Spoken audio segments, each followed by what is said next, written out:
Hi all, ಇದು ಶುಕ್ರವಾರದ morning vlog. ಪಾಪಗೆ ಸ್ವಲ್ಪ ಕೋಲ್ಡ್ ಮನೆ ಬಂದ್ ಮಾಡೋಣ ಅಂತ ಹೇಳಿ ಸ್ವಲ್ಪ ದೊಡ್ಡ ಪತ್ರೆ ಹಾಗೆ ತುಳಸಿನ ಚೂರ ಬೆಚ್ಚ ಮಾಡಿ ನಂತರ ಅದರಿಂದ ಬರೋ ರಸನ ತೆಗ್ದು ಅದಕ್ಕೆ ಒಣಶುಂಠಿ ಪೌಡ್ರು, ಸ್ವಲ್ಪ ಜೇನುತುಪ್ಪ ಹಾಗೆ ಕರಿಮೆಣಸು ಪೌಡ್ರ್ ಇದ್ದರೆ ಕರಿಮೆಣಸು ಪೌಡ್ರನ್ನ ಹಾಕಿ ಮಗು ಕೊಟ್ಟರೆ ಶೀತದಿಂದ ತುಂಬ ಆರಾಮಾಗತ್ತೆ. ನಂತರ ಇನ್ನೊಂದು ಕಡೆ ಈ ಆಯಿಲ್ನ ರೆಡಿ ಮಾಡ್ತೀನಿ. ಸ್ವಲ್ಪ ಸಾಸಿವೆ ಎಣ್ಣೆ, ಅದಕ್ಕೆ ಸ್ವಲ್ಪ ಓಂಕಾಳು, ಸ್ವಲ್ಪ ಮೆಂತೆ ಹಾಗೆ ಬೆಳ್ಳುಳ್ಳಿನ ಹಾಕಿ ಚೆನ್ನಾಗೆ ಕುದಿಸ್ತೀನಿ.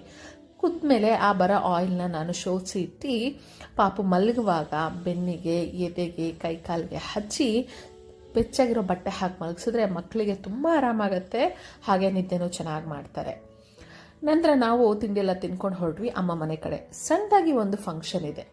ನಾವು ಹೋಗೋ ಮುಂಚೆನೇ ಅಡುಗೆ ಎಲ್ಲ ರೆಡಿ ಮಾಡಿಟ್ಟಿದ್ರು. ಫುಲ್ಲು ನಾನ್ ವೆಜ್ ಅಡುಗೆ ಎಲ್ಲನೂ ತುಂಬ ಟೇಸ್ಟಿಯಾಗಿತ್ತು.